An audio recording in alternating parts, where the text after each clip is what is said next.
Hello, my beautiful people.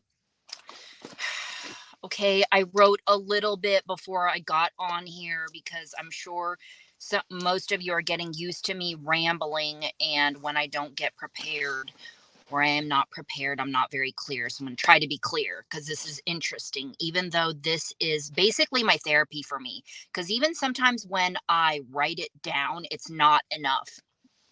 Okay, even though it provides a lot and I'm always recommending.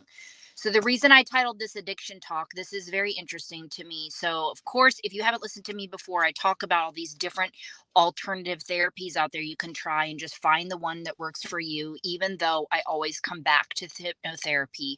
But I have not used it in one of my deepest life lessons, which I'm going to be doing in my Breaking Patterns series, which is on abandonment. So I will update you what's going on there with that. Okay, so I talk about all these different types of therapies. Well, there's one, I don't know if you want to call it a therapy. It's neuroplasticity. I firmly believe in it. Um, it's just working on all levels, not even necessarily, right, a thinking thing because it's going to get into our subconscious. But I'm not an expert on that, right? I only did like 4 sessions. Again, why didn't I do it on abandonment? So today, what I was going to say is like, I think this is again another epiphany when you have to watch yourself walk through this process. I think I am addicted to the thought of doubting. Of course, you've heard me talk about this before.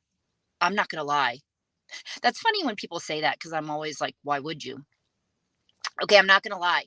Yes, I know that I have certain addictions. Maybe I feel like I have them under control, like my coffee and tea thing that I talk about. I could definitely go some days without them. My jasmine tea is my favorite, but I don't want to, right? It's my beautiful part of life. And why? It's not harming anything except if it tweaks me out and keeps me up at night if I drink too much, right? While I think tweaking out with coffee while cleaning is a good idea, makes me put in more effort and want to do it. Um, Getting back to addictions to doubt. So I was remembering a technique, and I'm not going to go over it because I'm not going to expert in it. But basically, you would say like the negative thought or whatever it is, and you would then put it back in with like the positive thought or whatever. And this is like the technique that you do with it, 3 fingers. Anyway, so I remembered about that, and but the reason that I came to thinking like that is like I don't know that I would have said that I was addicted to doubting or that I was addicted to negative thinking, but I think I've been so long in that trench is the best way to describe it. It's like a trench you feel like you can't get out of. And like I said, that's why I think it's actually like an addiction because all this stuff, some of these different things too that I recommend, like as soon as you go to the thought, say stop over and over again, right? As one technique or cancel, delete. And sometimes I actually really don't know why I don't do that in the moment because whether it's thinking about the past or the future, I'm still doubting things. And I don't know why I do that because universe source, the divine, confirms to me through signs, trust myself and keep doing what I'm doing. And there's so many things in life that we can apply this to, right? Quit thinking we need validation like the damn YouTube videos, because that's one of the things that I do is that I've gotten really better about it, but I'm referring to these videos with different readers and things to not only help validate in me, it's like a validating and a confirming and a safety and security. That's what I'm doing, right? And a lot of us do that with different areas and the addiction to the feeling of the feeling good, right? But we don't need to do that. So there is still something subconsciously inside of me, which is why I say the personal growth journey. There are certain areas you learn to manage or maybe get over. When you do heal, you actually stop having, the energy, the energetics towards whatever the situation or the issue is just different. But this addiction to doubt. I don't know what my problem is. You know that I will always manage and fight my way through this, but I will do different things along the process. So I have to do something different, right? I have to do something different to change. I'm not going to say the cliche insanity definition, because I'm a rebel like that. So one of the things though, this isn't a commercial, but flower essences, I've talked about this a lot. And when I started learning about energy medicine, this really helped me because we are made up of energy. Okay. I'm not saying anything new here, vibrational energy. And when I first started taking these, they do take can take a long time to work. And sometimes you need more than one and for you to shift. And I noticed a lot of results in my sleep. Things would happen, but also over time, I just reacted differently to things. For example, patience, taking my dog to the vet because he would be acting all crazy or whatever it is. So they really do work and help. They are backed up by chiropractors and different people in the medical field that are also both Eastern and Western concepts. So these can be sprayed. You can drops under the tongue, water, but you have to do them throughout the day. So this isn't a commercial about flower essences, just as this is just support. Because while I'm doing this, and I believe it's how often you do them, that has been my experience. Sometimes people will say, okay, 3 drops, 1 drop, depending on the company, 30 drops, whatever it is. But that's been my experience that throughout. And this, you don't have to go anywhere, right? You just intake or topical.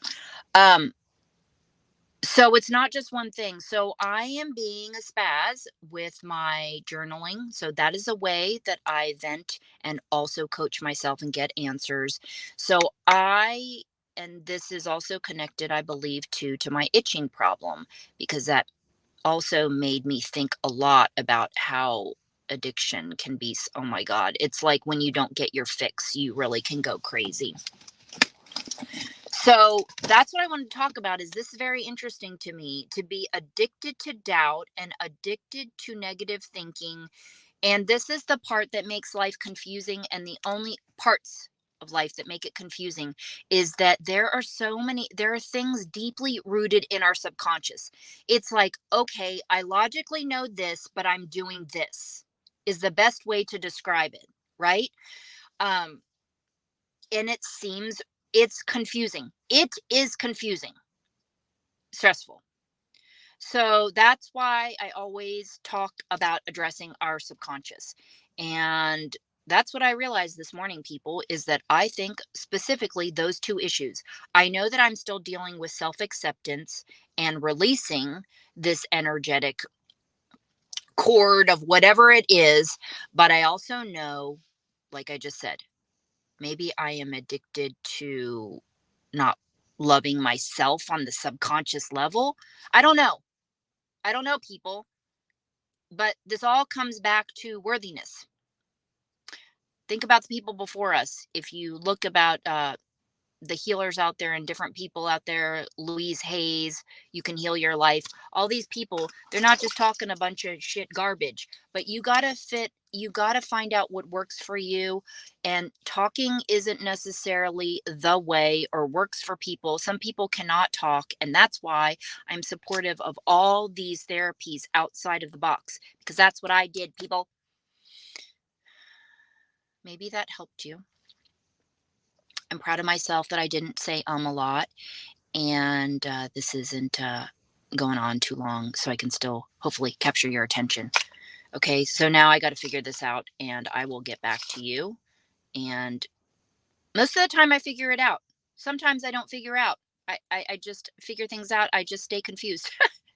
But I feel like eventually they get figured out, right? With the power of your intention. Always coming in of love and wanting to work on yourself, okay? Those are the most important things. All these damn things we could spend money on. I look back, I'm like, why am I spending money on that? What are they going to tell me? All that I'm going to ask that question is just going to validate what I already know. Okay. So why am I seeking again the external to tell me what I already know, and I'm paying money for that? That's one of my lessons. Well, have a great day. I'm going to go have some laughs. I'm looking at it as laughs because I'm going to this career fair. Probably talk shit to a bunch of people. But anyway, because I can choose. I can choose where I want to work. I can choose what company, that ethics or anything that I want to choose and what I believe in. And I guess there's that sense of freedom, right? I'm willing to do what I need to do to get to that place of whatever that is, of whoever needs me. But yeah, this is gonna be, I'm looking at it as a fun thing, and I need to wear more bright colors on my lips maybe almost every day because this is color therapy for me, and it does help me. So that's one of my, um, I don't know to say goals, but maybe. Okay, so I'll see you in the next video. See you next time. Bye.